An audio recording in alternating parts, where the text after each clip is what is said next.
Boa noite a todos. 17 de setembro, mais uma aula aberta em Gradiva. Sou Angélica Tironi, hoje falo como professora supervisora de Gradiva, em Gradiva. Comigo, Andréia Pires, também professora e supervisora, quem eu agradeço de saída. Andréia, que vai ser comentadora, debatedora da nossa conversa hoje, vai abrilhantar aí nosso encontro. E foi quem incitou esta aula aberta. Então, né, fiz presente aqui neste trabalho junto comigo. Eu queria falar um pouco desse tema para vocês, a minha relação com ele. Ele entra na minha vida em 2008, quando eu termino um mestrado, né, e começo a pensar o que eu poderia fazer de doutorado. A Márcia Mello de Lima, que foi a minha supervisora de mestrado, estava animada com o tema, tinha alguma coisa no campo freudiano que fazia com que as conversas de 1998 voltassem à tona, que foi a data do término dessas grandes conversações, vou falar isso devagarzinho com vocês, e nós entramos nesse trabalho de pesquisa, né, que se tornou o meu doutorado, que foi defendido em 2012. Nesse tempo de trabalho, eu aprendi muita coisa trabalhando com a psicose ordinária. E eu queria transmitir um pouco desse aprendizado para vocês, né? Eu acho que o fundamental a se entender, né, é que quando a gente fala de psicose ordinária, a gente precisa falar primeiro de psicose, né? E é esse o esforço de transmissão que eu vou fazer hoje, é falar do limite do Freud em relação às psicoses, a forma como Lacan vem formalizando aquilo que o Freud deixou para nós, né, orientado, organizado. A primeira clínica do Lacan, que é uma clínica que a gente conhece como estruturalista, né, orientada por um grande nome, né, que é o nome do pai, um grande operador, que é o nome do pai. Depois a clínica bohemiana, que fala da pluralização desse nome, da foraclusão do nome do pai, para que aí a gente possa chegar às psicoses ordinárias. Então, segurem firme na minha mão, vamos caminhando aí devagarzinho nesse passo a passo. Eu escrevi um texto, achei muita coisa para falar livremente, já não é o meu estilo mesmo de trabalho, mas eu vou caminhando com vocês e aí a gente vai conversando um pouquinho, depois passo a palavra para a Andréia e abro para o debate para a gente fazer daqui uma noite de grande conversação, como é o estilo de Gradiva. Quero agradecer a presença de vocês e que a gente tenha uma noite afetiva e agradável, como sempre. Os inclassificáveis da clínica e as psicoses ordinárias. Eu vou partir, então, dos inclassificáveis, né? Na metade da década de 90, alguns analistas experientes estavam encontrando dificuldades em estabelecer o diagnóstico diferencial de alguns casos clínicos. Eles relatavam, e isso é interessante, porque quando Jacques Miller vai trazer essa conversa, né, à baila, ele vai dizer que os analistas estavam dizendo sobre isso e os supervisandos dizia isso aos seus supervisores, né? Então, a gente tem uma certa ampliação aí desse campo de incógnita no campo freudiano, né? Então, eles relatavam que os sinais clássicos de neurose e os de psicose não estavam claros o suficiente. Pareciam tratar-se de neuroses loucas, né, ou loucuras normais. Um cheiro de psicose distante, mas sem os sinais específicos dessa estrutura. Respondendo ao chamado de Jacques Miller para investigar o que estava havendo, eles se reuniram numa grande conversação sobre aquele punhado de casos que escapavam à classificação estrutural estabelecida por Freud, formalizada por Lacan, as famosas, as conhecidas neuroses, psicoses e perversões, né? A preocupação deles era a seguinte: se certos casos restassem inclassificáveis, nossos termos, conceitos, critérios fracassaram em apreender uma dada realidade clínica e inseri-la na classificação estabelecida. Se vocês olham um pouquinho para o lado, nós estamos há algum tempo novamente nessa questão quando a gente está falando do autismo. O autismo tem toda uma discussão no campo freudiano, se trata, né, de uma quarta estrutura ou se a gente pode englobar o autismo sob o guarda-chuva da psicose, né? Eu não vou falar disso, mas eu queria dizer o quanto isso também retorna a nós, né, de tempos em tempos. Importante dizer que desde o início, a apresentação de casos, né, desse início de apresentação, o termo inclassificável nunca figurou como um diagnóstico. Se ele fosse legitimado desse modo, os analistas teriam que incluir mais uma peça no rol das estruturas clínicas, colocando em xeque alguns pilares analíticos fundamentais, como a posição do analista, a direção do tratamento e o diagnóstico em psicanálise. Se não incluiriam mais uma estrutura clínica na nosografia psicanalítica, teriam que colocar, então, uma lupa naqueles que já existiam para permitir que os casos antes inclassificáveis fossem classificados. Então, eu destaco um primeiro ponto aí, né? Os casos inclassificáveis desencadearam o programa de investigação sobre as psicoses ordinárias. Vou falar sobre as psicoses, tá bem? E aí vou falar nesse ritmo de introdução que eu dei. Limite da psicose, né, do trabalho sobre as psicoses que Freud conseguiu fazer, Lacan, né, primeiro ensino, clínica estrutural, segundo ensino, clínica borromiana, para a gente chegar à psicose ordinária. Freud encontrou dificuldade para realizar um diagnóstico diferencial entre neurose e psicose. Suas terminologias, e aí a gente encontra algumas, formas mistas, psiconeuroses, neuroses de transferência, neuroses narcísicas, deixam ver que tipos clínicos de neuroses e de psicose eram agrupados em uma mesma categoria. E aí, assim, nem é difícil ver isso, né? Quando ele fala de psiconeurose, ele não fala de psico como psíquico, ele está falando de psico como psicose. Né? Quando ele fala, por exemplo, das neuroses narcísicas, foi a última classificação que ele fez em relação às psicoses. E as psicoses, na classificação última, tem nome de neurose narcísica. Então, a dificuldade do Freud está já clara nessas terminologias. Né? Isso acontecia porque, por investigar as psicoses a partir das proposições neuróticas, que é de onde ele parte, ele fica impedido de avançar para além do recalque e estabelecer um mecanismo operatório próprio às psicoses, apesar de, em diversos momentos, ele ter apresentado elaborações que pudessem levá-lo nessa direção. O Lacan foi responsável pela formalização das estruturas clínicas, tal como a gente conhece e trabalha hoje. Ele retirou do texto sobre o homem dos lobos uma palavrinha que fez toda a diferença para a teoria psicanalítica. No relato sobre o episódio que ficou conhecido como a alucinação do dedo cortado, Freud advertiu que ali, próprio texto freudiano traz, que ali houve um recalque mais intenso do que de costume. O Freud afirma ali que houve uma rejeição. Rejeição é a palavrinha recolhida por Lacan e que determina, né, a delimitação do mecanismo próprio às psicoses que a gente conhece como a foraclusão do nome do pai.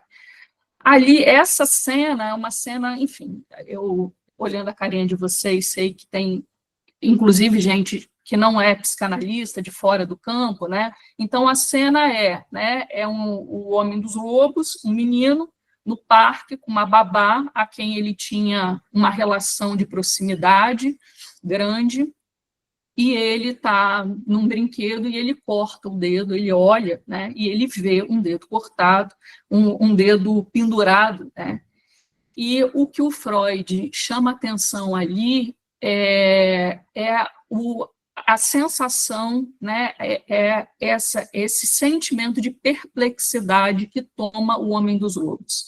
Ele diz que é um sentimento de perplexidade tão grande que ele não é capaz de fazer uma demanda, um chamado a essa babá, de quem ele tanto gostava e de quem ele era tão próximo. A perplexidade é um elemento fundamental quando Freud e o próprio Lacan vão trabalhar a questão das psicoses. Aí a gente agora precisa abrir um parênteses para caracterizar os principais elementos da clínica das psicoses no primeiro e no segundo ensino de Lacan. Isso importa porque as psicoses ordinárias, elas manejam exatamente algum desses elementos para evidenciar o que não é facilmente percebido e facilitam o inclassificável. Né? Estamos colocando uma lupa aí nesses elementos clínicos. A teoria das psicoses formuladas por Freud foi retomada e formalizada por Lacan nos anos 50. Esse momento da sua transmissão, conhecido como primeiro ensino ou clínica estrutural, gira em torno do significante nome do pai, que é uma referência principal para o diagnóstico diferencial das estruturas clínicas. Entendemos o nome do pai na teoria lacaniana, tal como o complexo de Édipo na teoria freudiana. É um elemento simbólico capaz de instituir as diferenças, fundamentalmente geracionais e sexuais, e tudo que decorre dessas marcações. Falamos de uma estrutura neurótica diante da presença da inscrição do nome do pai. E da psicose, quando houver uma ausência, uma foraclusão desse significante. Quando Lacan estabelece as coisas dessa forma, ele consegue avançar sobre o ponto em que Freud parou. Primeiro, em relação ao tratamento.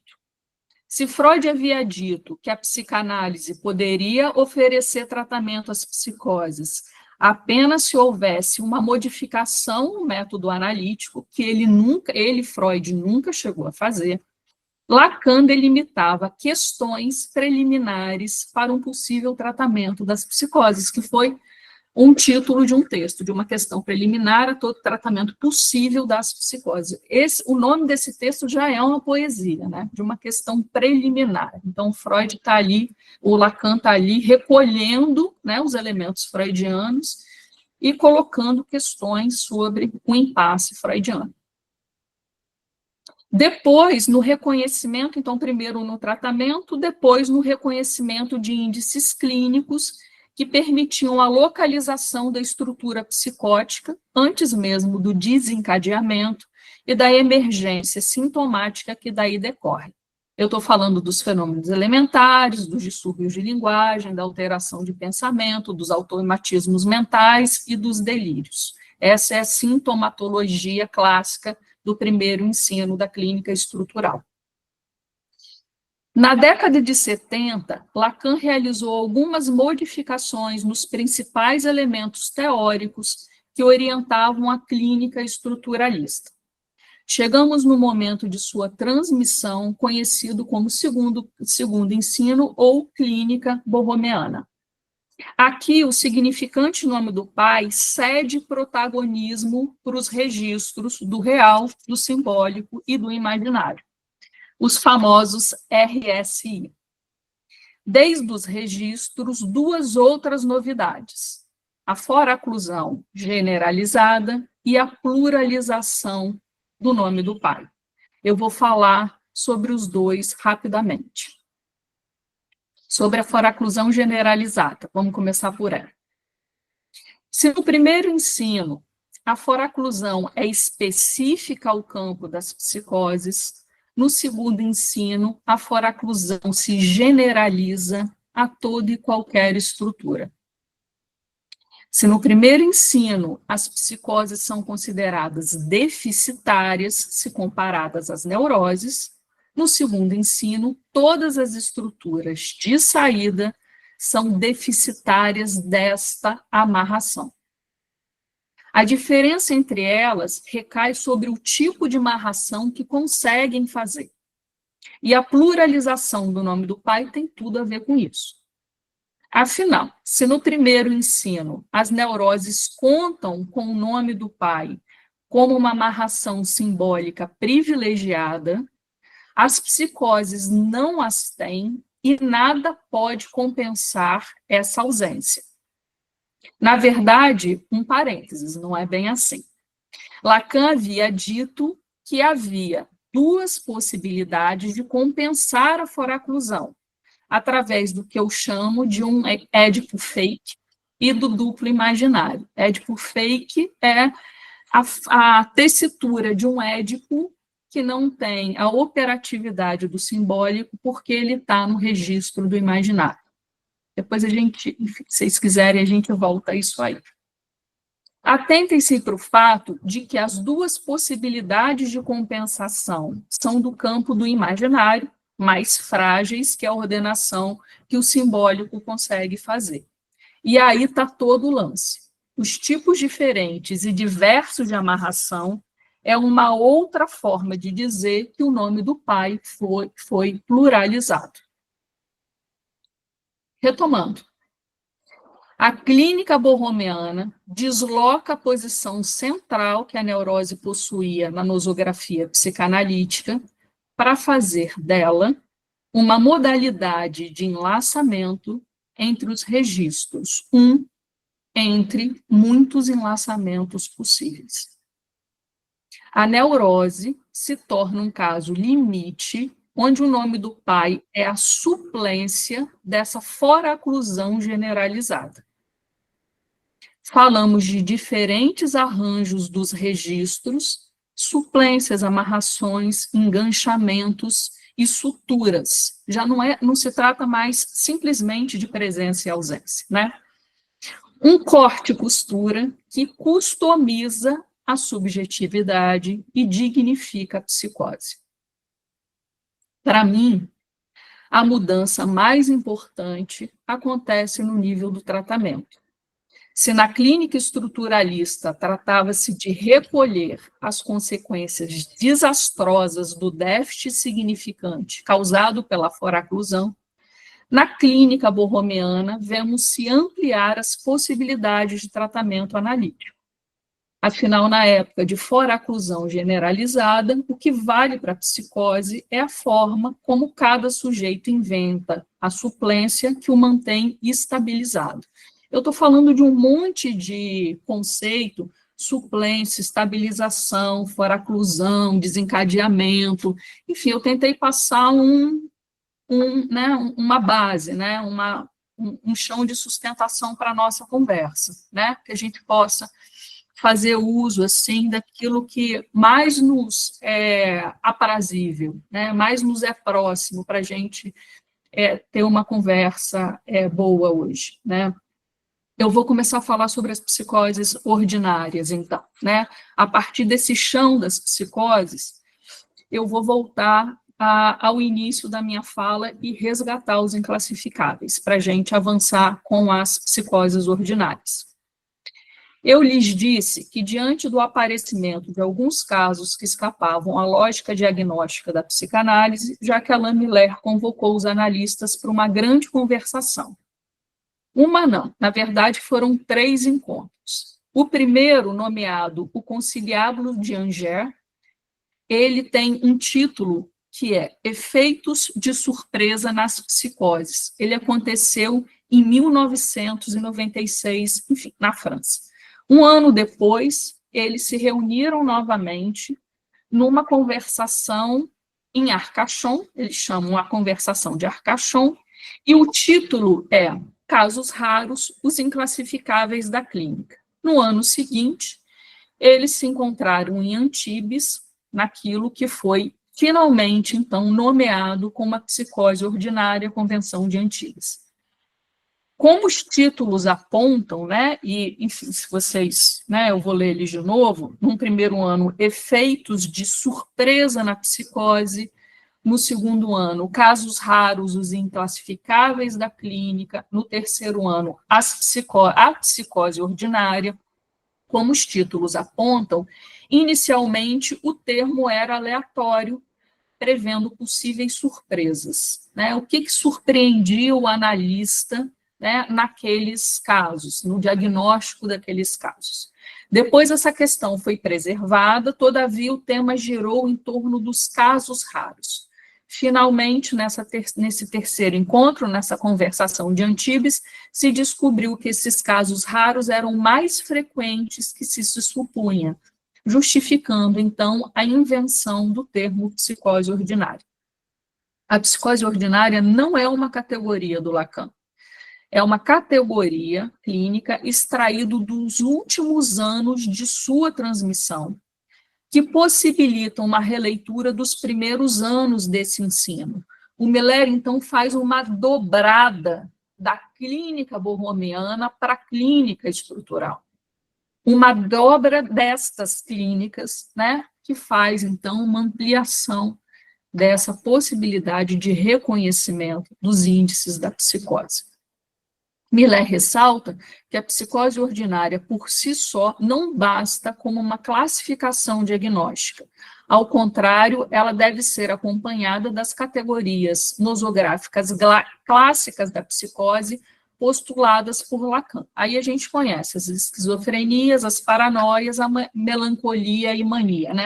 Mania e melancolia tem essa articulação cíclica, né?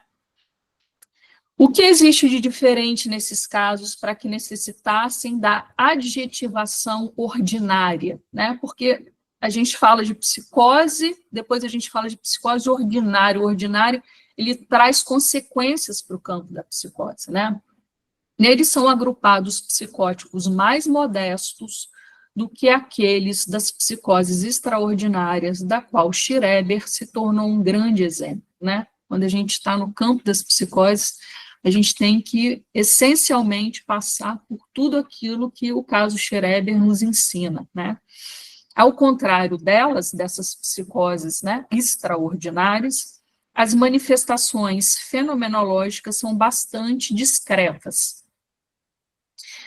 Uma citação do Miller que eu acho que nos orienta bastante nessa conversa. Incluídos nesse título, Miller fala, estão a psicose compensada, a psicose suplementada, a psicose não desencadeada, a psicose medicada, a psicose em terapia, a psicose em análise, a psicose que evolui, a psicose sintomatizada de sintomas, sintomatizada, aquele TH, né, que, enfim, quando a gente está no campo da psicanálise, a gente vai entendendo, né, o trabalho maravilhoso que o Lacan fez, né, ao tomar ao tomar Joyce, né, como um grande trabalho, né? O Miller, ele entra nessa jogada porque ele também tem um trabalho exemplar ali com Joyce, né? Ele coloca Joyce nessa conversa sobre psicose ordinária, tirando o melhor que pode haver do campo da estabilização, da arte, da escrita. Tem alguns livros maravilhosos sobre isso. Pela apresentação sintomática ser mais discreta, é necessário pesquisar todos os pequenos indícios que podem ser encontrados no automatismo mental concernente à irrupção das vozes, na estranheza em relação ao corpo próprio, caracterizada pelas distorções temporais ou espaciais, e nos transtornos concernentes ao sentido e à verdade do sujeito em relação às experiências vividas, ou seja, na sensação de ausência ou mesmo de um laço regulado com outro.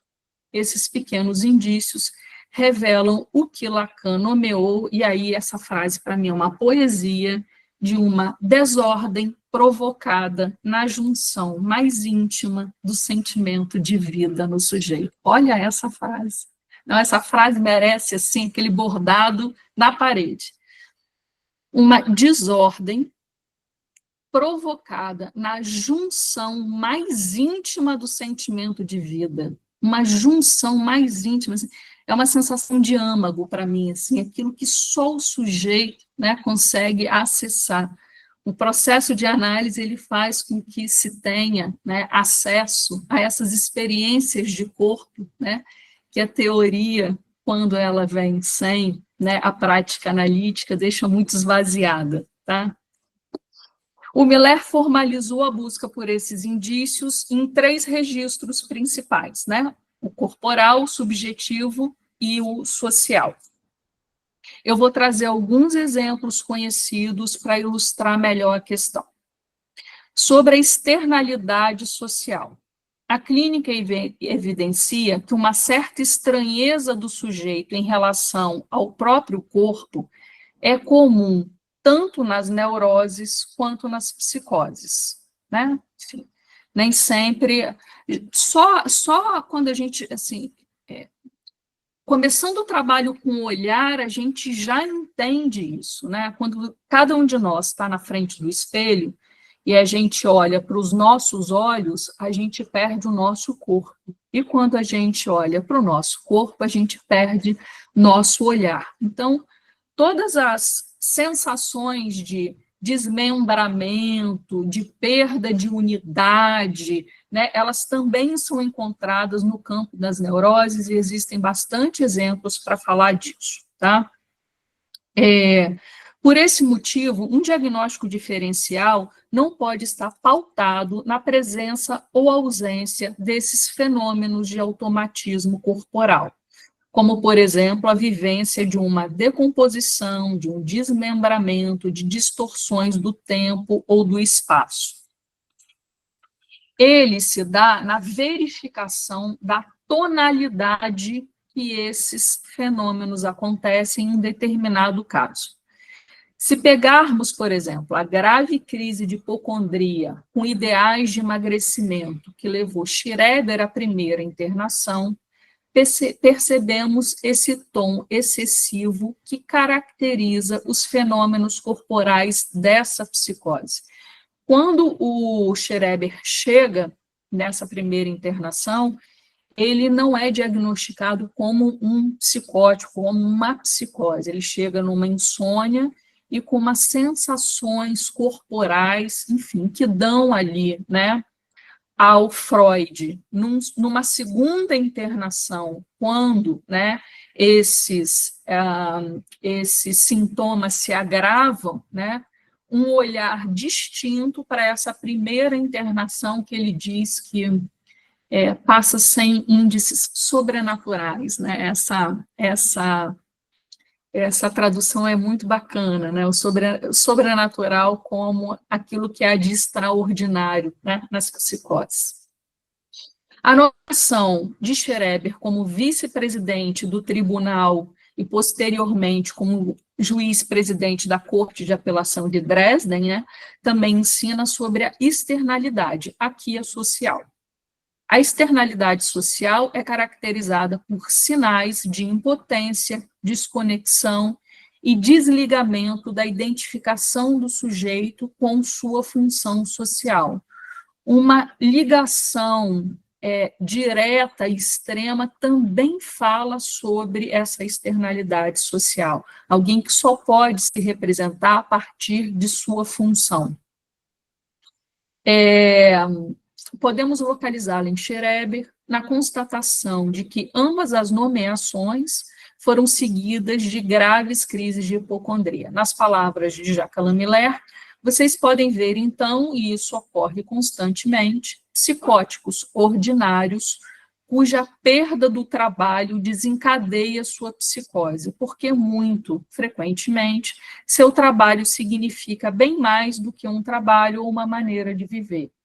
Ter esse trabalho era seu nome do pai. Olha como é que o Miller volta, né, no trabalho com as psicoses ordinárias ao primeiro ensino de Lacan. Terceiro, a externalidade subjetiva é experimentada pelo sujeito como uma vacuidade de caráter não dialetizável. A perplexidade, por exemplo, do Homem dos Lobos é essa experiência de vacuidade, né?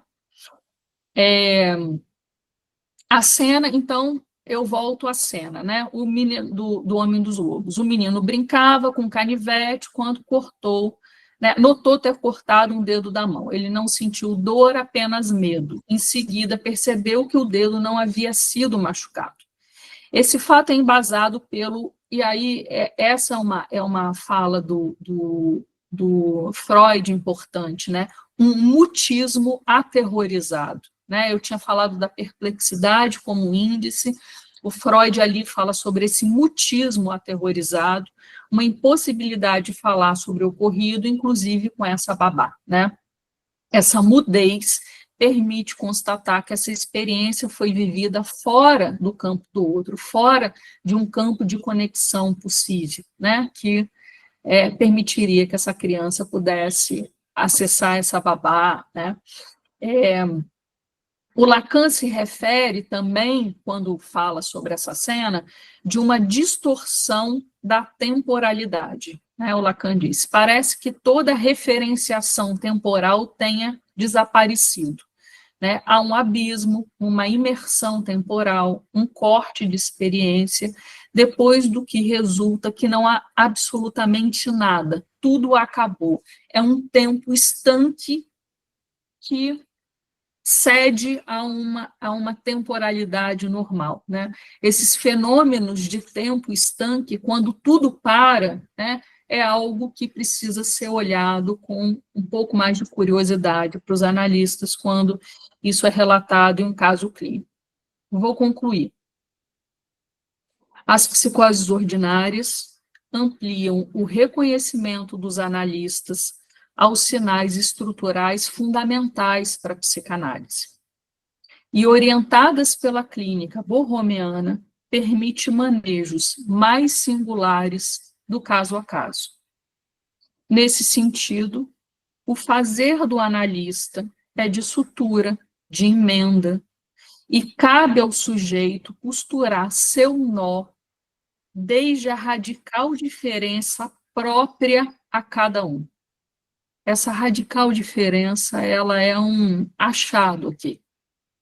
O que me permite concluir que os inclassificáveis não são apenas os casos que não se classificam, como eu abri a conversa de hoje. Em psicanálise, eles são o cerne de cada humano sobre o qual um tratamento se debruça em busca de escutar, e aí essa é uma frase de Miller que eu acho maravilhoso, em busca de escutar o que se vocifera do lugar de mais ninguém, daquilo que é só seu, né, e que, enfim, dá a cada um de nós, né, uma impressão digital diferente. Eu vou parar por aqui, vou passar a palavra para a Andréia Pires e depois a gente abre para conversa, tá bem?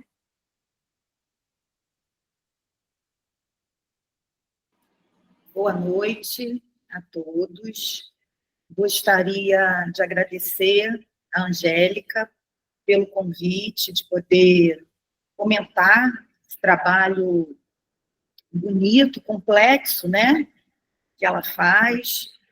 Ela se sentiu provocada de alguma maneira, né? Acho que o analista é esse provocador, né, Angélica, de movimentos desejantes com relação ao trabalho. Então, fico muito contente da gente poder estar aqui hoje, né, junto com colegas queridos, professores, supervisores de gradiva, né, e os praticantes também. Então, eu fiz aqui trouxe uma ideia, né, com um roteiro de questões que me surgiram sobre seu texto, sobre as psicoses ordinárias, e trago algumas questões para você, para então a gente poder abrir, né, para uma conversa.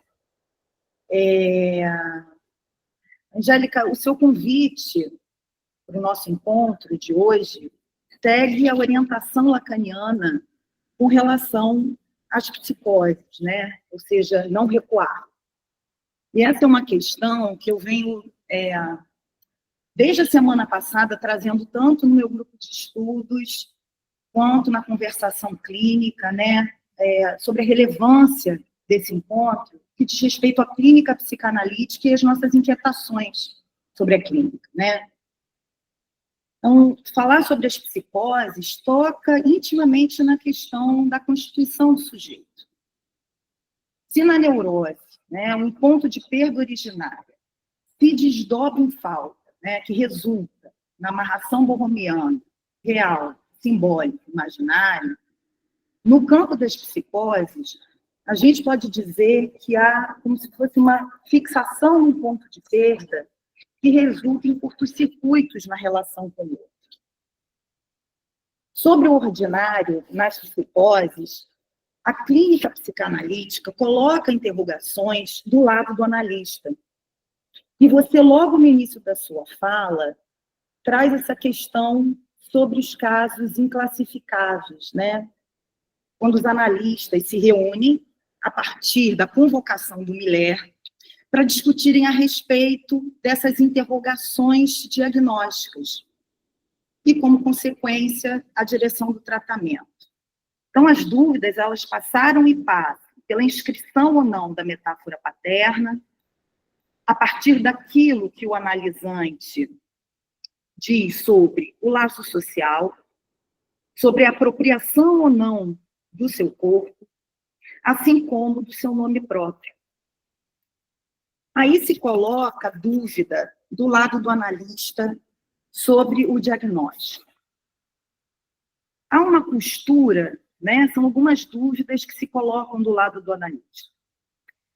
A gente pode dizer, por exemplo, né, a partir de um caso clínico, há uma costura a partir dos ditos desse analisante com relação ao corpo, ao significante, ou então há a inscrição do grande outro.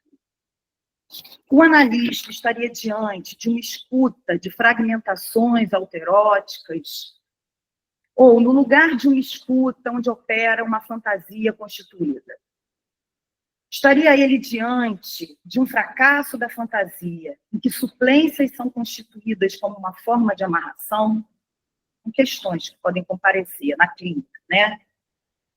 No seu texto, você passeia pelo Édipo freudiano, pela inscrição do nome do pai, e chega à clínica dos nós. Eu acho que é o ponto alto assim, do seu texto.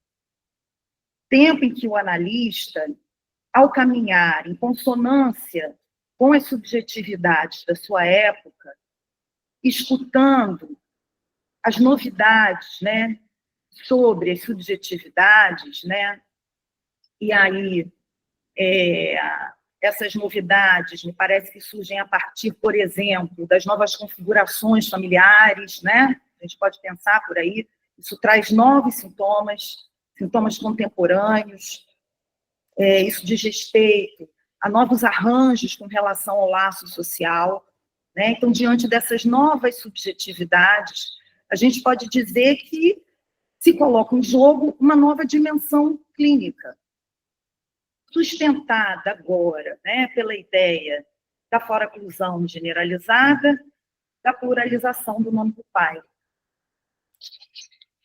Então, a clínica das estruturas, né, ela é atravessada pela clínica dos nós. E isso, né, como você diz, não é uma especificidade dos casos inclassificados. Tem uma questão do texto que eu acho muito interessante, né, sobre a clínica, que você diz: os manejos não são mais, são mais singulares do caso a caso. E aí você complementa dizendo: o lugar do analista é de sutura, de emenda. Cabe ao sujeito costurar seu nó. Não fiquei com esses significantes que você trouxe, a sutura, a emenda, a costura do seu nó, né? Então, para além da clínica das estruturas, a gente sabe que também não é sem ela, né? Essa é uma ideia que eu tenho, a clínica dos nós, ela traz essa novidade sobre a clínica do real, o uso de língua, o que enoda, o que desenoda, o que amarra, o que desamarra, mas que também existe alguma coisa sobre as estruturas clínicas que é imprescindível do ponto de vista de ferramentas, elementos que o analista precisa reportar sobre a transferência, sobre a forma como esse sujeito goza na relação com o outro. Então, penso sempre que é uma clínica e outra clínica, né? É uma com a outra.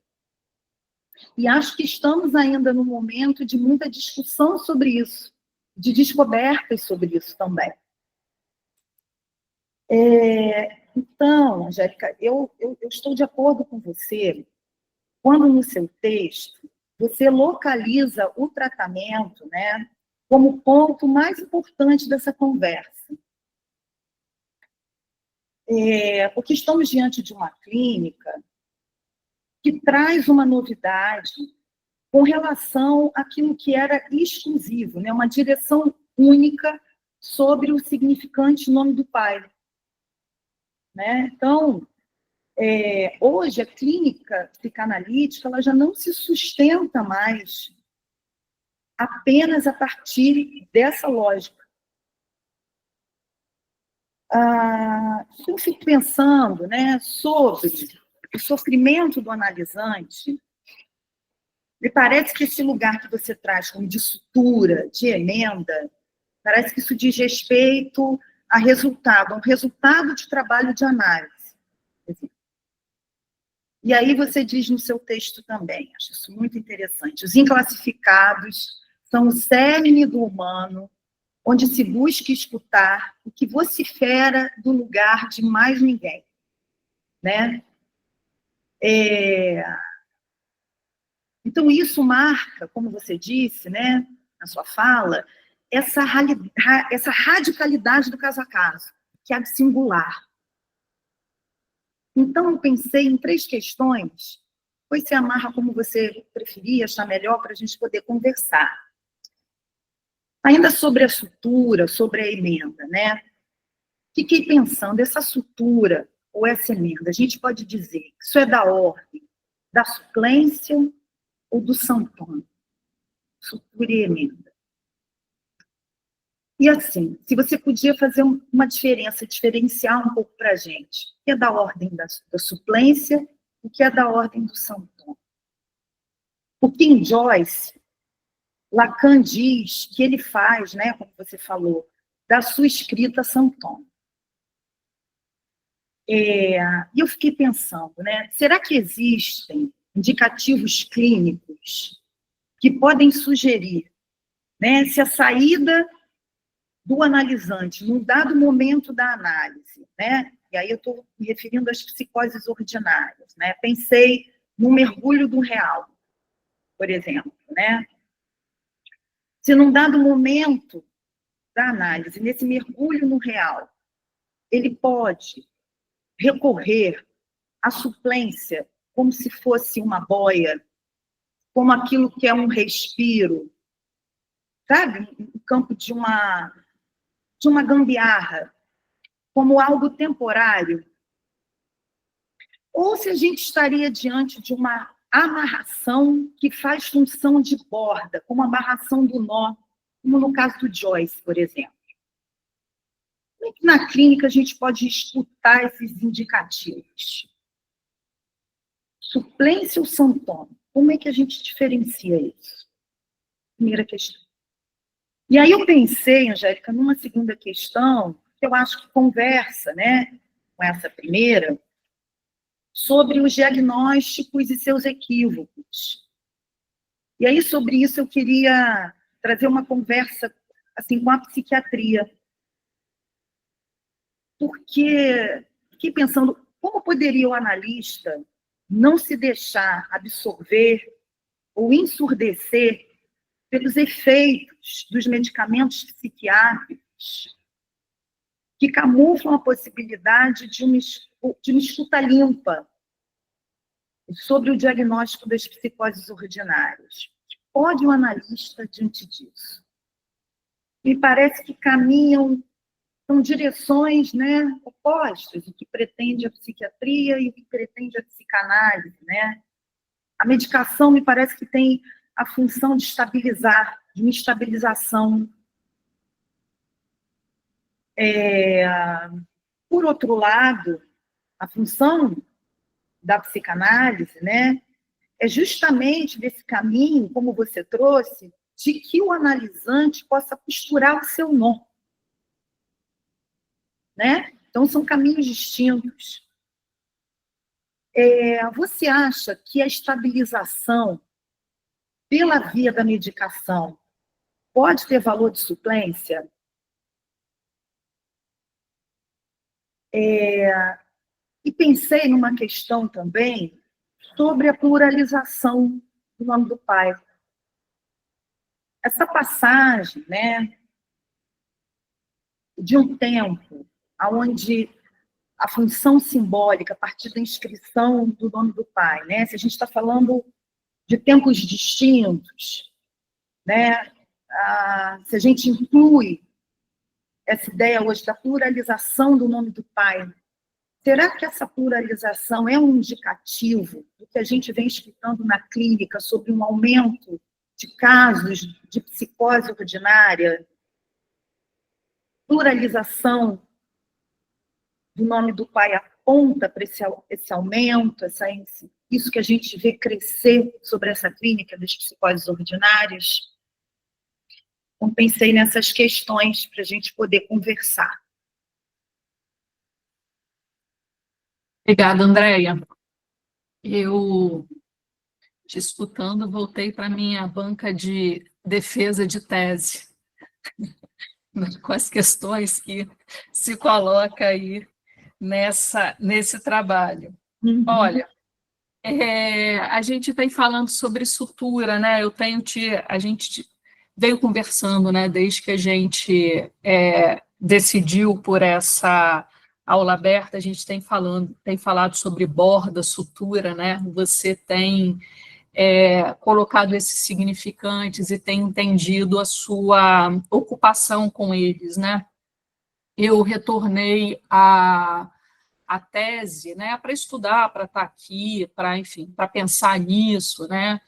E quando o Miller vai fazer esse trabalho sobre as psicoses ordinárias, assim, a emenda, a sutura, tem uns detalhamentos assim que eu acho que eles são técnicos demais e muito pouco operativos.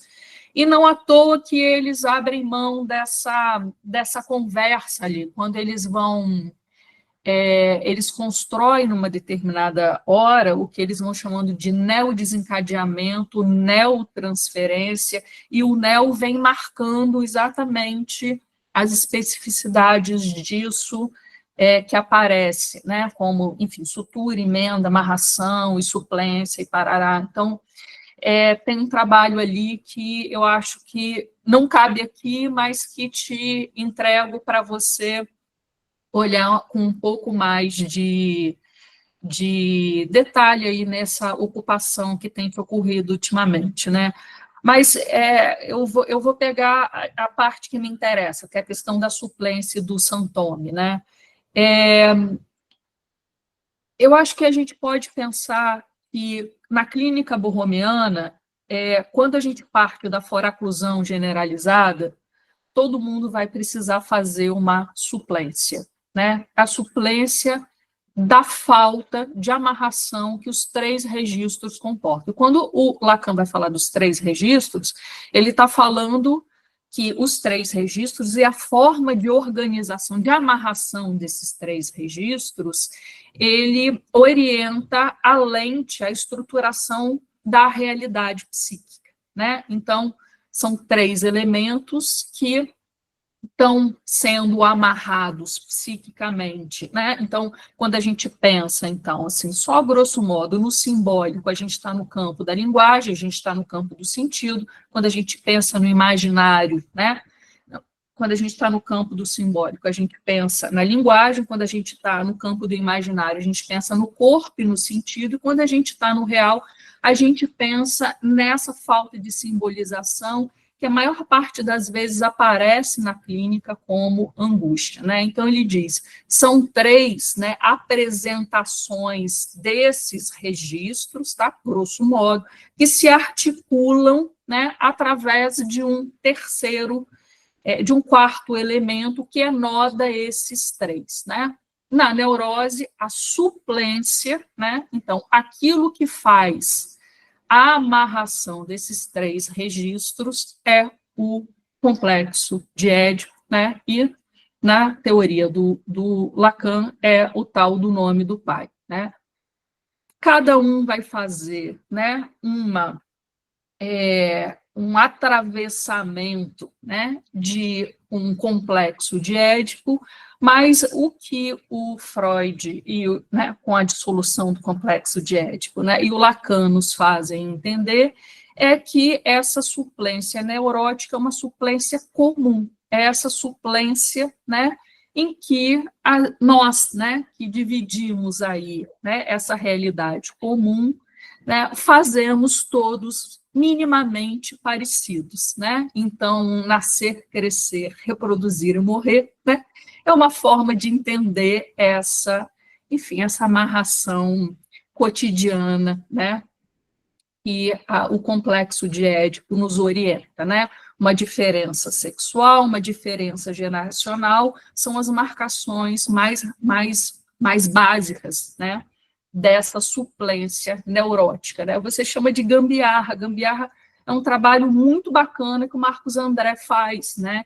Ele vai dizendo da gambiarra para dizer que a coisa não é feita de todo, né? Não é feita de uma maneira conclusiva, né? Essa amarração ela não se garante numa perfeição de um nó que funcione, né? Porque exatamente esse quarto elemento que juntam os 3 registros, eles têm o movimento de predominância, real, simbólico, imaginário, eles se articulam de uma determinada maneira para cada um de nós, mas durante a vida a predominância desses registros também vai mudando. Um tempo em que o corpo prevalece em detrimento do simbólico, um momento em que a angústia prevalece em detrimento, né, da linguagem, daquilo que se pode dizer das experiências vividas, né? Então, a suplência ela vem como esse inodamento. Se a gente pensa num primeiro momento, né, e aí a gambiarra é para dizer, né, ela não está garantida, ela não é feita de uma maneira específica que garanta, né? Eu acho que a coisa da garantia, né, é a marca que o gambiarra vem trazer. Quando a gente vai entendendo, então, né, a suplência no campo das psicoses, a gente vai entendendo que o complexo de Édipo não é a saída para a psicose, mas a psicose tem a possibilidade de fazer outras suplências, né? E aí você vem trazendo a escrita do Joyce, né? A diferença da suplência para o sintoma é a forma de organização. O sintoma para o Lacan e para o que eu leio do Miller, né, eu acho que o sintoma ele tira esse comum das suplências, né, e traz a característica do individual dessa suplência. O sintoma ele marca um estilo, ele marca uma característica, ele marca uma presença, ele marca alguma coisa, né, que é própria do sujeito e que ele pode fazer, né, com aquilo que é comum. E aí, assim, se a gente pensa no campo, se a gente pensa no campo da realidade, né, no discurso comum que orienta a realidade, a gente vai entendendo isso, né, assim, a realidade, a linguagem, o campo do comum, do senso comum está aí para todos, né, mas existe um trabalho sobre esses elementos que cada um de nós faz, né? Então, para mim, o Saint-Homme é esse estilo, é essa apropriação, né, que esse trabalho analítico, né, vai permitindo a transformação da suplência em alguma coisa mais desta ordem né, do cada um. Tem uma conversa, assim, que eu acho que é boa sobre isso, né, que é a questão do estilo. Eu acho que as saídas de análise, quando a gente escuta, né, os testemunhos de passe e faz as leituras do passe, né, a gente vai entendendo o quanto esses estilos, essas marcações do individual, eles sobressaltam ao comum, né? Então, algumas figuras que se destacam, né? E aí trazendo senso comum, e no nosso campo analítico, né, alguns testemunhos de passe vêm nos dizendo desses estilos, né? Então, assim, só para resumir, sair falando um monte de coisa, né? Mas só para organizar essa fala, né? Eu entendo o Santome como uma apropriação, né, e uma customização. Eu gosto dessa coisa do customizar, né? Customizar, você pega alguma coisa que está pronta, né, que está dada, né, e faz da sua maneira, né? Então, uma customização disso que é comum, que é o que a gente diz que é uma suplência, né? Você me pergunta o que pode um analista diante das medicações, né? O Miller vai falando, né? Uma das citações é que a psicose ordinária é uma psicose medicamentada, né? Medicalizada, né? Terapeutizada, e aí ele vai trazendo a questão da medicação junto, né? E eu acho muito interessante essa passagem, porque nessa passagem ele coloca a terapêutica, a análise, né, a medicalização lado a lado, né, sem fazer uma hierarquia aí daquilo que serve, né? Qualquer uma dessas coisas servem como amarração. Essa é uma conversa que eu tenho tido muito, assim, em relação ao que o analista, né, pode diante desse furor medicamentoso que a gente vem acontecendo. Eu acho que essa estabilização, e acho que essa é uma possibilidade das medicações, uma estabilização, essa estabilização, ela faz com que a escuta do analista não seja realmente uma escuta limpa, né? Mas ela, em alguns casos, permite um trabalho analítico que, se não fosse a medicalização, também não existiria, né?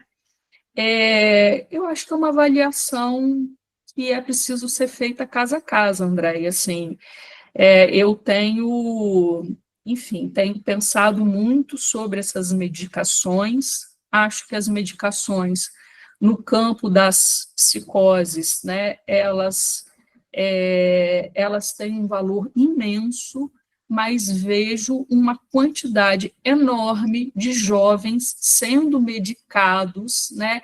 E aí sim eu acho que a conversa da escuta limpa entra, né? Não se faz uso das medicações por uma estabilização, não se trata disso, mas de um silenciamento radical de sintomas, né?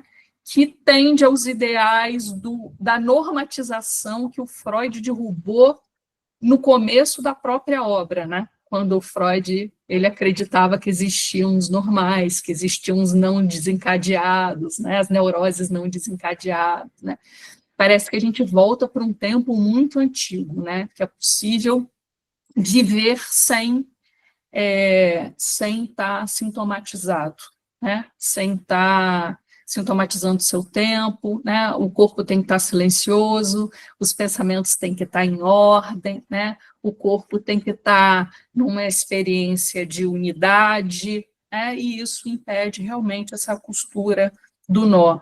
Mas é isso, assim, eu acho que as psicoses, elas fazem mais bom uso da medicação, da medicalização, do que a quantidade de jovem e de adulto que vem sendo medicalizado. Acho que quando a gente fala sobre uma escuta limpa e uma costura do nó, né, eu acho que a gente fala para esses casos em que a medicalização entra não como uma estabilização, mas como um silenciamento. E aí é uma diferença importante que a gente precisa fazer. E aí você fala do nome do pai, né? Eu peguei uma outra folha aqui, já me perdi aqui. Você fala sobre a pluralização e da psicose ordinária, né? O que é a psicose ordinária, o que eles têm a ver, né? Eu acho que isso pode ser explicado de diversas formas. Eu gosto de uma história, assim, que ela me encanta, né? Que fala dessa queda do patriarcado, no final das contas. É o jeito mais simples que a gente tem de falar sobre isso, de que todo mundo entenda, né? O nosso senso comum, né? Ele está marcado por esse signo, né? Que é a queda do patriarcado, né? Então, eu acho que num primeiro momento, se a gente pensa na sociedade tradicional, a gente pensa numa relação de autoridade que é muito clara, né? Se a gente vai olhar as instituições principais de Estado, Igreja e família, a gente vê uma representação de nome do pai, né? De autoridade, de nome do pai, de grande orientador de via simbólica, bastante claro, né? A gente tem Deus, Papa, Padre, né? A gente tem ali na questão católica, fundamentalmente, né? A gente tem um Estado, seus governantes, seus representantes do governo, né? E a gente tem o pai, né? Com a pluralização do nome do pai, a gente vê que junto, por exemplo, o Estado, a gente tem, e no Rio de Janeiro, a gente tem a governança, né, da milícia e do tráfico, né? A gente fez uma pluralização maravilhosa, né, das formações de família. Então, se antes para a Constituição a família, né, era um homem, uma mulher, um filho, hoje um homem e uma mulher sem filho, 2 homens, 2 mulheres, né, crianças adotadas, fazem, né, são consideradas formações de família, né? Quando a gente pensa na Igreja Católica e no que a gente vive hoje no campo religioso, né, os evangélicos, as raízes, as religiões de raízes africanas, a gente vai vendo também uma pluralização desse grande representante, né? E a possibilidade de ser ubandista, evangélico, homossexual com filho, sem filho, né? Enfim, a milícia, o Estado, são formas também de estar, né? De estar, de experimentar seu corpo, de entender uma cultura, né? E acho que essas possibilidades, a amplitude que a cultura permitiu, a hora que pluralizou, né? Que esse o pai, né? Ele, enfim, se fragiliza. Eu não sei se ele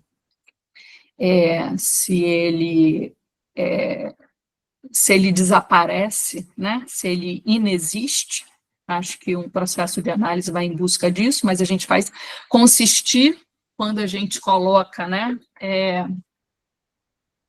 grandes figuras de autoridade no poder e grandes lemas ideológicos, né, que eles reverberam, né, a gente vai vendo também a necessidade que se tem de voltar ou de tentar voltar a uma orientação única, né, mas acho que a psicose ordinária, que são possibilidades de apresentação, né, enfim, da psicose menos evidentes, mais ordinárias, mais cotidianas, mais misturadas nessa multidão, respondem a essa pluralização, sim, essa possibilidade de representação simbólica tão distinta como a gente tinha tradicionalmente. Essa é uma conversa que eu gosto muito, assim, que a gente nas nossas reuniões fala bastante, né? Eu gosto do modo como você traz a questão da pluralização do nome do pai como esse campo de abertura mesmo, né? Que é o que a clínica dos nós traz, né? Quer dizer, se a gente pensa hoje no campo da psicose, o que você traz sobre o santome com relação ao estilo, isso é muito interessante, né? Porque você traz o estilo na relação com o passe, né? Ou seja, a gente pode pensar talvez na forma como esse sujeito reescreve seu nome próprio, o que ele faz para além do campo do grande outro, né, nesse sentido, sobre o que ele vai transmitir com relação à psicanálise, mas sobre a psicose, eu acho que é tanto a ideia da pluralização do nome do pai, quanto da psicose generalizada, abre para o campo da psicose uma outra possibilidade sobre a dimensão clínica, no sentido do resultado de uma análise, né? Porque esse campo inventivo, essa costura do nó, diz respeito, como você disse, à radicalidade no singular. Então, portanto, isso não diz respeito, né, ao fato de se a gente tem na clínica um analisante ali, que a gente escuta como uma neurose, uma psicose, isso diz respeito a uma ração. Então, dá um lugar, eu acho que você fala disso no texto, mais digno, né, um outro lugar, as psicoses, que eu acho bem interessante, assim. Enfim, vamos abrir para as questões? Vamos. Oi, Angélica, eu queria Bem, participar das perguntas, né? Na verdade, eu queria que você falasse um pouco para mim. Eu já estudo isso há muito tempo, da psicose ordinária, mas eu confesso que eu não tenho uma resposta muito clara para a questão do P0 e do Φ0. Quer dizer, como é que se relaciona isso com essa foraclusão generalizada? Quer dizer, se a gente sai do binarismo, tu tem nome do pai ou não tem nome do pai, quer dizer, uma foraclusão generalizada, você não está falando isso de uma coisa específica da psicose ordinária.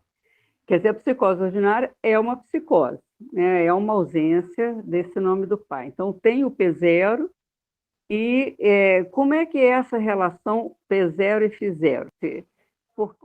Exatamente aonde que a gente diferencia isso na psicose ordinária?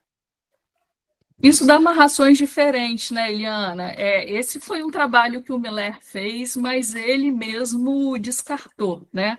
Então, ele diz que, quando ele diz do P0, ele está falando da anulação do nome do pai. Então, ele está falando da foraclusão do nome do pai, só para vocês entenderem o que a Eliana está falando, né? E quando ele fala do Φ0, ele está falando do falo, né? Da inscrição da ausência da significação. Pai. Isso. E essa ausência, e aí, enfim, aí são todas as combinações possíveis, né? A ausência da significação fálica, né?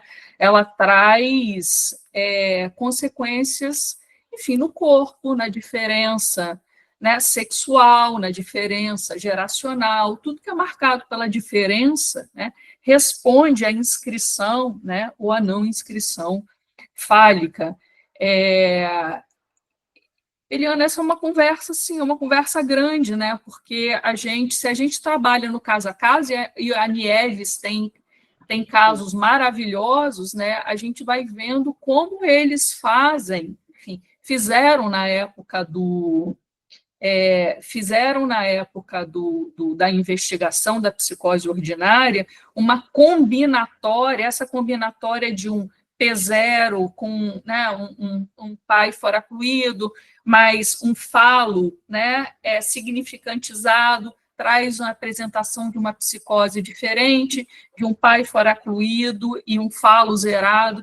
Esse trabalho é um trabalho maravilhoso que a gente pode, inclusive, esticar ele mais para esse campo das amarrações particulares, né? Desse olhar para aquilo que cada um consegue fazer, né? Eu acho essa conversa bastante interessante, mas ela foi muito infrutífera na época da psicose ordinária. Eu acho que no momento em que eles trabalharam a corporização, né? E os índices de corpo, né? Eles fizeram uma orientação a partir daí, que estava no campo do NEL, né? E eles deixaram isso passar porque eles acharam mais interessante trabalhar, né, esses fenômenos de corpo a partir da clínica borromiana. Quando eles estavam no Phi0, P0, eles ainda estavam na clínica estruturalista, né? Mas enfim, a combinatória aqui desses elementos, né, dá expressões de psicose distintas, né? E aí tem uma coisa que eu não falei aí, que eu gosto muito, que é a curva de Gauss, né, Eliana? Assim, o Miller vai dizendo, né, quando ele fala sobre intensidade, né, ele diz mais, como se ele dissesse assim, mais psicótico, menos psicóticos, mais desencadeado, menos desencadeado, né? E é exatamente esse mais ou menos que responde a essa combinação de P0 e Φ0. Eu gosto mais dessa conversa. Isso. Teve em algum momento que a Bruce e a Graciela Brodsky, elas diferenciavam nisso, quer dizer, diferenciavam a psicose extraordinária da ordinária, exatamente, uma defendia que a ordinária é a que não desencadeia, e a Marilyn Bruce, ela fala que sim, que todas as duas podem desencadear. Então, eu lembro que isso foi uma discussão também que ficou durante muito tempo, porque eu acho que era uma forma boa de diferenciar, né? Tratar a psicose ordinária como essa que não desencadeou, né? Que tem amarrações, mas não tem os fenômenos elementares, não tem esse desencadeamento. Essa que parece neurose às vezes, mas não é. Essa combinatória, no final das contas, do P0, falo 0, dão as psicoses extraordinárias. Sim. Para que haja uma psicose ordinária, essa inscrição fálica tem que acontecer. Então, é um P0 com uma inscrição positiva, né? Enfim, eles tatearam muito, né, Eliana? Eles nos trouxeram muito trabalho mesmo. E é delicioso passear por aí, porque a gente vai encontrando elementos diferentes dos elementos que a gente usa no dia a dia da clínica, né? Isso. O Maleval é que está agora trazendo aí mais novidade aí nessa área, né, da psicose ordinária, que eu ainda não trabalhei muito o texto dele, mas eu acho que ele tem um novo olhar aí na psicose ordinária. Tem um livro também que o Marcos Quintais, que está por aí, me fotografou esses dias, quando eu lancei aí a aula aberta, que também tem alguma coisa nova, e alguma coisa de nova aparecendo na literatura sobre as psicoses ordinárias. Eu ainda não peguei para ver. Fala, Márcia. Boa noite a todos. Primeiro, queria agradecer essa aula, linda, né? Foi uma poesia, né? A gente fica assim, até encantado a forma como se apresenta. A psicose ordinária ganha um lugar assim, muito, muito especial e delicado. A Andréia também comentou, só enriquecendo mais ainda o que você já tinha trazido. Uma coisa que ficou assim para mim, né, até mesmo em termos para a gente pensar clinicamente em supervisões, você falou, eu achei bem interessante, você fala em édipo fake, né? Quer dizer, no édipo fake, como a gente pensa o supereu? Como se pensa, a gente pode pensar o supereu, né, quando a gente está falando nessa amarração tão específica, né? Esse édipo fake é maravilhoso, né? Ele Nossa! fala, na realidade, o Lacan fala, isso está no texto de uma questão preliminar, né? Ele diz que existem duas formas de compensar, né? Que é um édipo imaginário. E aí ele está começando uma discussão que depois o Jacques Miller vai pegar e vai fazer assim uma belezura, né?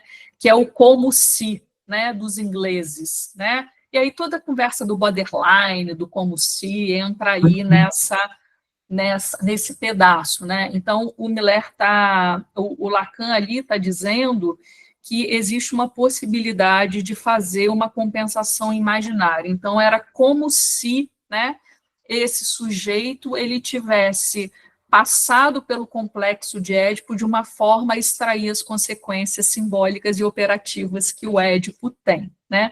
Mas que isso é do campo do imaginário. Então, se pensa, né, em pai, mãe, criança e falo, né, tem alguma coisa na relação com falo que não se deu da forma que a neurose faz, né?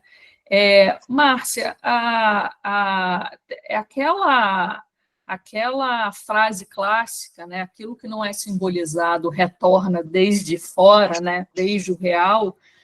Para mim é assim, é o elemento principal, né? Desse supereu no campo das psicoses. Eu entendo, né? Que o supereu ele é sempre violento, ele sempre vocifera no sentido de que tem alguma coisa do campo, do objeto oral que está ali, do campo da voz, nada do objeto oral, da voz que está ali de uma forma muito radical, né? E que e é bacana a conversa do supereu, porque o supereu ele também traz essa noção de que a realidade ela não está tão garantida para o neurótico também, porque muitas vezes a gente escuta o nosso supereu, né? Ele que grita, né? E que muitas vezes a gente não sabe se a gente pensou, se a gente escutou.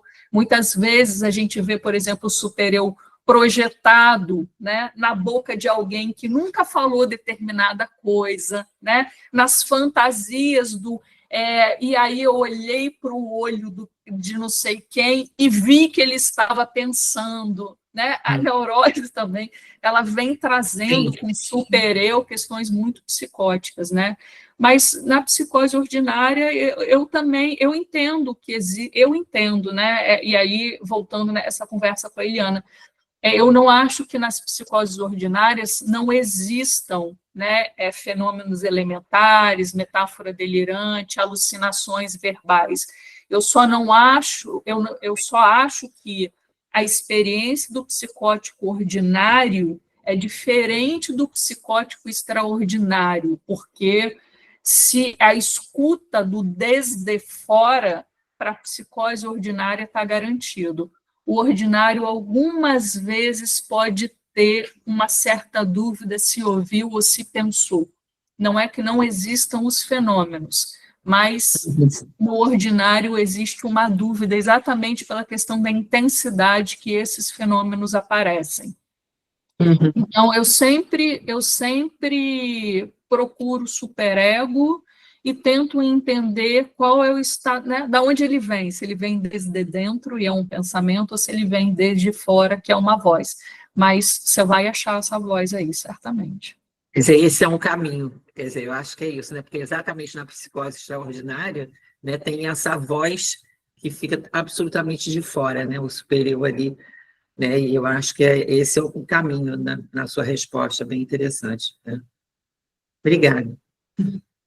Fala, Andréia. Boa noite a todos. Quero também agradecer, né, a generosidade do texto, do trabalho, né, os comentários da Andréia também, que engrandecem aí a nossa noite. Eu queria trazer algumas questões aqui, né, assim, essa relação, né, de alguma maneira, quando Lacan fala, né, que todo mundo é louco, né? Ou seja, de uma foraclusão generalizada, né? Ele vai dizer que todo mundo é louco e todo mundo, de alguma maneira, vai ter que se arranjar, né? com aquilo que da linguagem não faz suplência, né? E aí é interessante, né? Porque essas fronteiras, né, que antes estavam colocadas entre o normal, né, e o patológico, né, elas se desvanecem também. Né, me parece, né, com o RSI. E aí, Angélica, eu queria perguntar, né, porque você mencionou aí nessa fenomenologia, né, discreta, né, da psicose ordinária, e você mencionou a questão dos excessos, né, você tocou nisso, assim, né? será que a gente pode pensar, né, a relação com os excessos como uma amarração, como uma possibilidade de suplência, né, diante disso, né, de que não funcionou, né, o que não operou, né, pelo nome do Pai? Será e aí eu fico pensando, né, de um certo cuidado, né, na escuta, né, no manejo, né, com isso que comparece da ordem do excesso, né? Então, eu queria pensar, né, isso, se o excesso pode vir a ser, né, uma tentativa de amarração, né, de operar ali nisso que não se estruturou para o sujeito. E uma outra questão, qual é o lugar do analista, né, na clínica, né? Como é que é isso, né? Porque parece que fica um entre, assim, né? No sentido de que talvez não seja o lugar do sujeito suposto saber, né? Mas será que é o lugar ali do secretário do alienado? Quer dizer, que lugar para o analista ali nas psicoses ordinárias? Qual é o manejo, né? O todo mundo é louco precisa ser diferenciado de todo mundo é psicótico, né, Andréia? Isso é óbvio para a gente, mas eu acho que a gente precisa dizer isso aqui, né? Quando o Lacan ele fala disso, né? Ele vem falando que então cada um precisa, enfim, se arranjar, né? Com essa desconexão entre esses três registros, né, e que os neuróticos costumam, né, fazer esse arranjo, né, a partir do complexo de Édipo, né. A gente anda recebendo uma clínica de excessos, né, Andréia? Sujeitos bastante compulsivos, né? Os vapes, o álcool, as drogas, né? As compras, e tem me chamado ultimamente a atenção as compulsões alimentares. Eu tenho entendido, né, que por exemplo, tem um caso que eu supervisiono de uma compulsão alimentar, que aí eu acho que é isso que você está chamando de um campo do excesso, né, que nos indica uma mania nesse sujeito, né, que não era um índice diagnóstico, a compulsão alimentar não era um índice diagnóstico para uma mania, né? A gente não olhava para isso dessa forma, né? Eu não consigo te responder isso assim, se o excesso é uma amarração, né? Eu acho que sim, acho que é preciso ver como é que o sujeito faz uso disso, né? Eu me lembro, por exemplo, dessa coisa da compulsão alimentar, mas eu me lembro também dessa mesma analista que atende, né? Um sujeito que o desencadeamento da mania dele é torná-lo um grande empresário. Então, ele vai fechando os negócios e ganhando dinheiro e construindo cada vez mais a tal da empresa que, no primeiro surto, ele montou, e aí, nos momentos depressivos, ele larga de lado. E, enfim, se isso é uma amarração, eu não sei, mas trata ali de uma externalidade social, né, que tem uma ordenação importante para ele, né? Então, assim, talvez uma suplência, mas não necessariamente um santome, né, para voltar à conversa com a Andréia Pires, né? Então, acho que isso é cada um. O lugar do analista é isso, não é do sujeito suposto saber, mas também não é do secretário do alienado, né?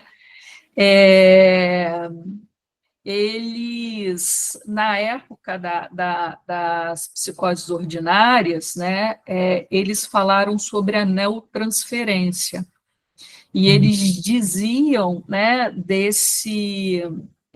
do analista mais radicalizado em relação ao lugar do objeto, né? Se o analista, então, né, tradicionalmente, né, é esse lugar do objeto, né, do objeto Faz semblante, né? que faz semblante, que o analisante faz uso, né? Isso está radicalizado e eu não gosto dessa conversa da neotransferência, não, porque eles começam a ir à língua, né, ao campo do sem sentido. Então, o analista precisa manejar a partir do campo do sem sentido. Acho isso muito radical, né? O que eu entendo, eu tenho alguns casos de psicose ordinária no consultório, e o que eu faço nesses momentos, primeiro, é entender o que do senso comum é imaginário, e fazer, a partir daí, uma consideração, e aí a coisa das emendas, né, dessa coisa da costura, eu acho legal, né? O que o Miller vai ensinando também, que está lá no Seminário 23, né, é que quando a gente vê o excesso, né, e aí o excesso de imaginário, que a gente possa contrapor a esse excesso o registro simbólico, né?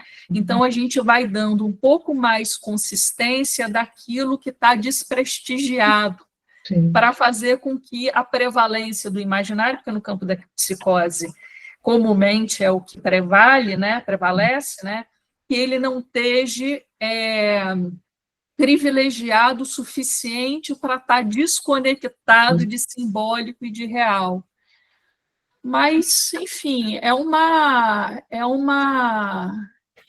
trabalho bonito, assim, eu acho que é esse trabalho de reconhecimento daquilo que é o senso comum, né, daquilo que é imaginário, então não operativo simbolicamente, e fazer com que essa operação simbólica, por mais imaginarizada que vá acontecer naquele caso, aconteça de uma forma importante, né? Tem um livro da Nieves que tem alguns casos bem bonitos que a atuação do analista ele vai nessa clínica dos nós assim de uma forma muito profunda. Eu posso mandar para você se você quiser aprofundar nisso. Eu não consigo te dizer isso assim dessa forma teórica, além do que eu disse a você agora. Obrigada, Angélica. Angélica, só para complementar a questão da Andréia sobre os excessos e a sua fala sobre o lugar do imaginário e do simbólico, né? Eu acho importante a gente falar sobre essa questão dos jovens com relação ao excesso, não só no que você trouxe, com relação à medicalização, excesso de medicalização, esse é um ponto, talvez, de excesso, mas também do uso da tela, virtual, que é muito comum a gente escutar isso, né? Quer dizer, uma impossibilidade da questão do olhar na relação com o outro e também do simbólico. Então, a tela funciona como um anteparo com relação à angústia, né? Isso diz respeito a um excesso, né? Eu acho importante a gente pensar. A pergunta da Andréia me fez pensar no virtual, na tela, como um lugar de suplência, não de sintoma, mas de suplência, né? Uma amarração temporária. Muitos não conseguem tirar o fone do ouvido, né? Porque isso provoca crise de angústia, né? Andam sempre olhando o celular. Escuto, às vezes, os pais dizendo, né? Eu não consigo olhar ele no olho, nem sei como é olhar para o meu filho mais, porque ele está sempre olhando para a tela. Então, essa é uma questão contemporânea importante, acho que fala que a gente está tratando de aqui, né? A questão do excesso.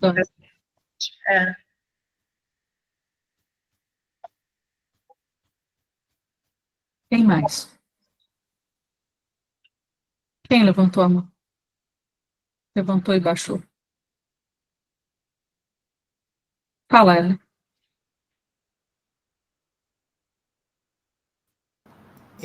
Não, eu estava interessada, Angélica, em saber como que você pensa com respeito a Verwerfung.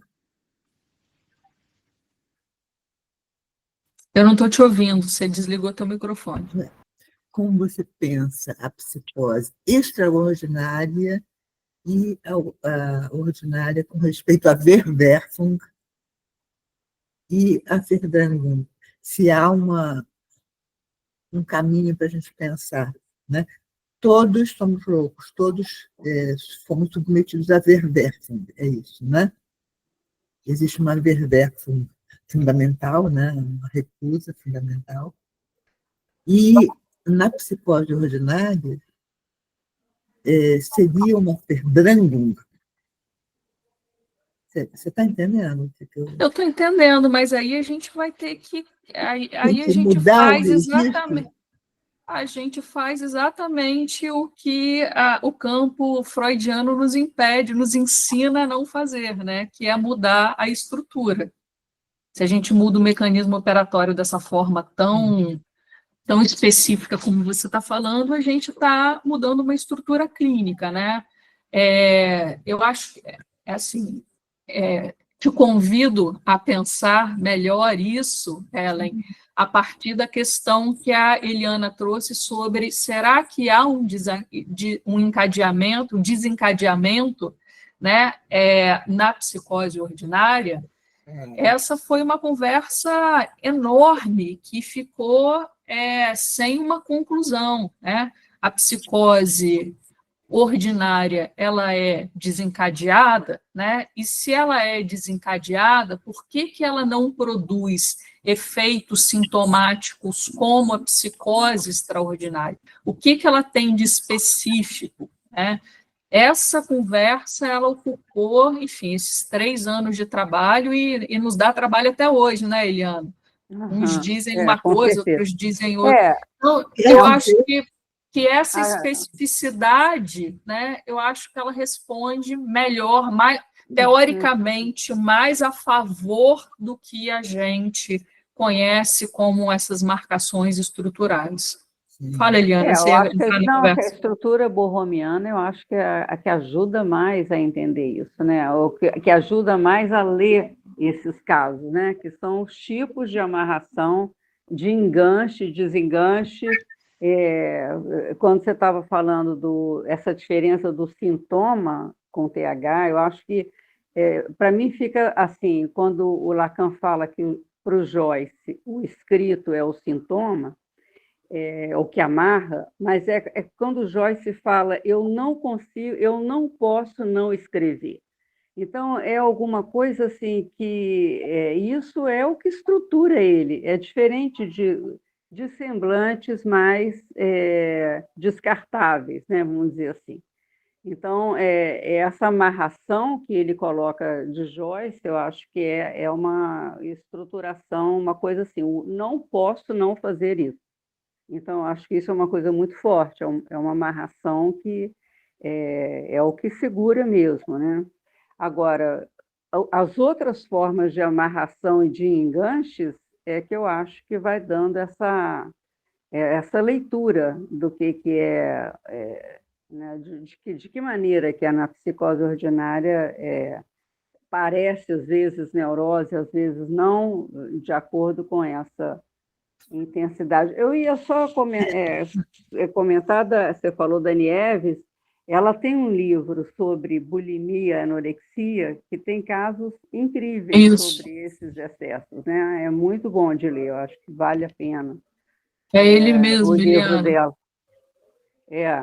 É um livro que está esgotado, mas quem deve ter maneiras aí de ter acesso a ele. Né? Vamos encerrar? Alguém mais quer falar? Fala, Ana. Quando você falou, eu gostei muito da sua fala e da sua explicação sobre a diferença entre a psicose ordinária e a psicose estrutural, né? Talvez eu entendi que é uma questão de ser mais radical a psicose extraordinária, e a psicose ordinária seria uma psicose menos radical, quer dizer, tem algo ali a ser trabalhado, por quê? Restou alguma significação fálica que você pode trabalhar e por aí e vir produzir algum significante, criar alguma transferência, ou ou não neo, transferência de maneira geral, né? Foi muito esclarecedora a sua fala, e eu gostaria de agradecer também a Andréia. Muito bom. É a primeira Obrigada, vez Ellen. que eu queria agradecer. Legal, obrigada. Tinha uma piada na época do doutorado, tinha uma piada que era todo mundo tem um psicótico ordinário na família, né? É aquele cara esquisito, aquele tio esquisito, era uma piada, tá, gente? Mas é isso, assim, aquele tio esquisito que tem uma mania, assim, um colecionador radical, um cara mas que é funcional, né? Que se casou, que teve seus filhos, que trabalha, ou que trabalhou a vida inteira, que está aposentado. Mas tem uma esquisitice ali que você diz, gente, esse troço não é comum, né? E aí a brincadeira é aquela brincadeira clássica, se você não tem, olhe para si mesmo, que talvez o psicótico ordinário seja você, né? Então, essa é uma marcação, enfim, é uma cretina, né, da minha parte dizer isso, né? Mas, enfim, é uma marcação que vale para a psicose ordinária, né? E que nos diz do próprio significante, né? Porque o ordinário ele vem para marcar esse comum, esse que passa desapercebido, isso que é frequente, né? Ele fala tanto da frequência como da apresentação, né? Engana bem. Que engana bem, que passa batido, né? E foi muito bom saber que você foi orientando da Márcia Mello. Eu fui no mestrado e no doutorado. Eu fui no mestrado, na UERJ. Lá na UERJ, falecida Puxa Márcia Mello, uma querida. Deixou saudade, né? Deixou saudade. uma homenagem a ela hoje. Foi. Obrigada pela noite, gente. Andréia, muito obrigada. Muito obrigada. As suas questões me fizeram voltar para coisas bem interessantes ali na defesa, né? Porque na defesa de tese a gente conversava essas especificidades, né? Isso que num ouvido às vezes passa batido, né? Mas que tem ali a sua importância, né? Diferenciação de emenda, de sutura, de suplência, de santome, né? Talvez a gente possa ir adiante aí nessa conversa. Obrigada a vocês pelo tempo, pela presença. Até a próxima, bom, gente. Angélica. Até a próxima. Obrigado, Angélica. Até. Boa noite. Tchau. Boa noite.